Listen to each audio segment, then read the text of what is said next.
Welcome to my channel, your channel, our channel, Leading Sunrise. For today's vlog, magluluto tayo ng laing na gawa sa kangkong.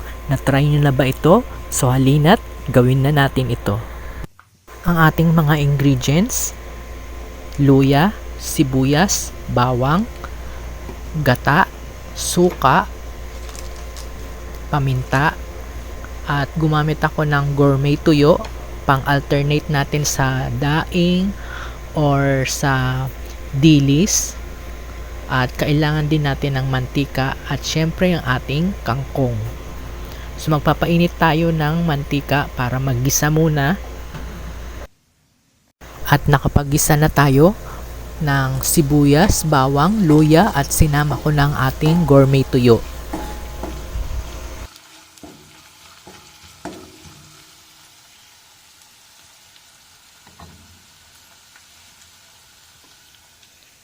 Isunod na natin ang ating kangkong. Hiniwa ko lang ito ng maliliit kasama ang tangkay.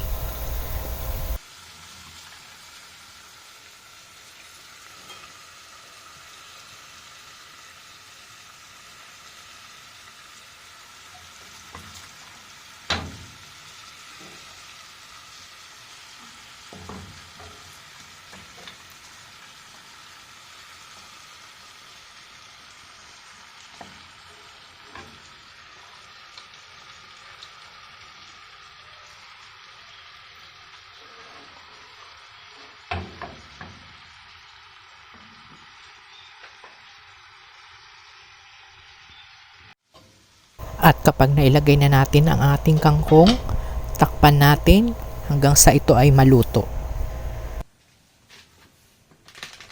Wala akong natural na gata, so ito lang yung aking nabili sa grocery. So ito na yung ating gata. Powder ito, nilagyan ko siya ng water. So tamang-tama lang para ilagay natin sa ating laing.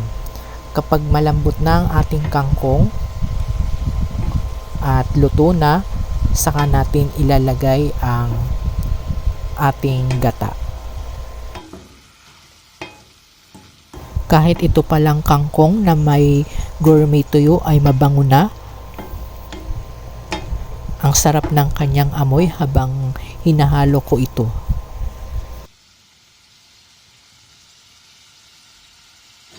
Takpan muli natin dahil hindi pa siya masyadong malambot. At kapag kumulo na nga ay tignan na natin kung ito nga ba ay luto na.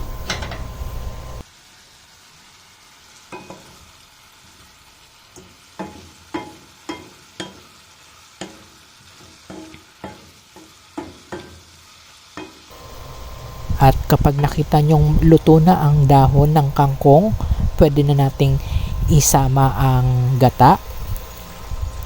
Yung mga tangkay ay medyo matigas pa, so kasama siyang lalambot habang naluluto ang ating gata.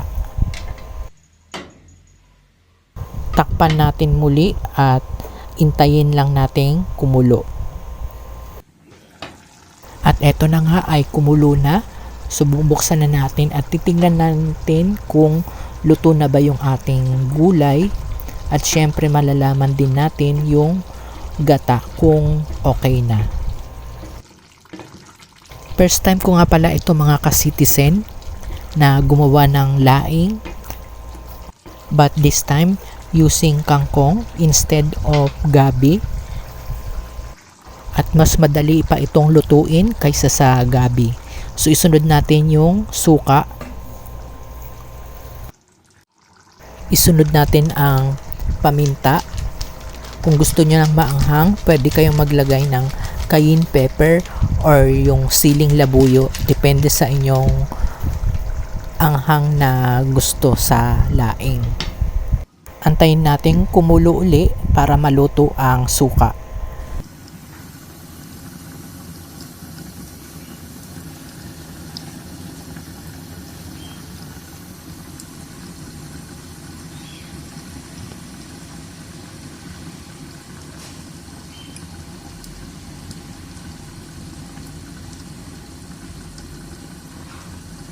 Naririnig nyo ba guys na kumukulo na at naamoy ko na super sarap ng aking niluluto. Amoy na amoy ko na guys ang laing at ito nga ay legit at hindi pa mahirap lutuin. Amoy na amoy ko na yung mabangong laing at ayan, iniintay na lang nating maluto ang gata para naman mas creamy at medyo nagmamantika na ang aking gustong texture sa aking laing. At habang inaantay nating maluto ng mabuti yung ating gata, halu-haluin din natin paminsan-minsan para makaiwas sa mga sunog o paninikit ng gata sa ating pinaglulutuan.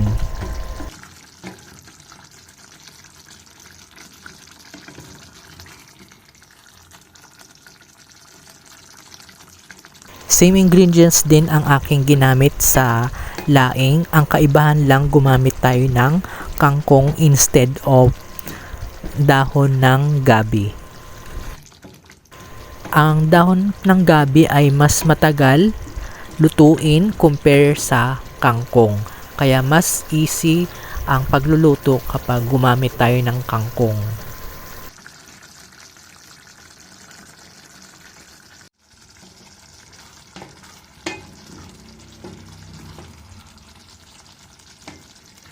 Habang ako nga ay nagluluto, amoy na amoy ko ang laing. Ang sarap ng amoy, parang legit na laing nga. At eto na nga guys, na kuha ko na yung gusto kong texture ng ating niluluto na medyo creamy pa. So nilagyan ko lang ng siling haba at hindi ko siya masyadong dinurog para lang magkaroon ng spices. Hindi siya masyadong maanghang at hindi ko siya lulutuin ng mabuti para hindi umanghang yung aking laing. Depende lang sa inyo kung gusto nyo ng laing na maanghang. Konting pakulo na lang para sa ating nilagay na sili at para medyo natuyo-tuyo siya, at tatanggalin ko rin itong sili para hindi masyadong maanghang. At eto na guys ang ating menu of the day, laing na kangkong. At nakapagluto na nga tayo ng laing.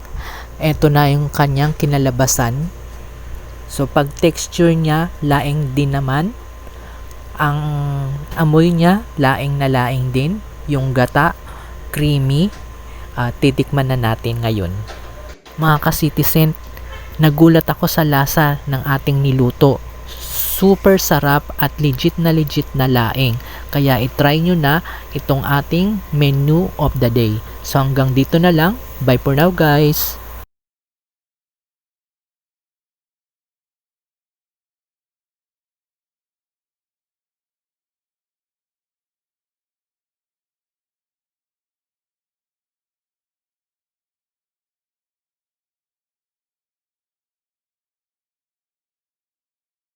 Please like, share, and subscribe to our channel and click the notification bell para updated kayo sa ating mga videos. Thank you for watching!